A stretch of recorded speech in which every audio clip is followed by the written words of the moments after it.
Magandang araw mga kaluto. Tara, beef burger steak naman ang gawin natin.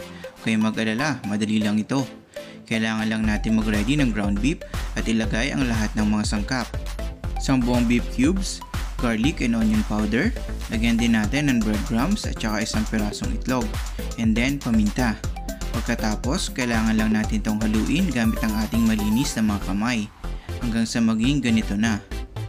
Pag ganyan na, bibilugin lang natin to at ipiprito sa kumukulong mantika.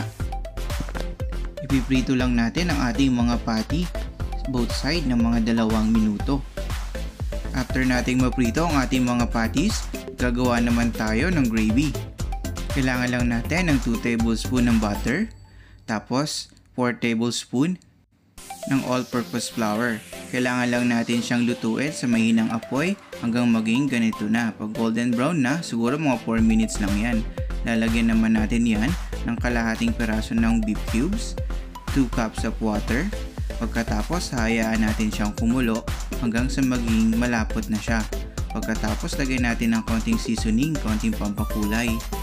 And then, after ng seasoning, ilalagay naman natin ang ating mga mushrooms.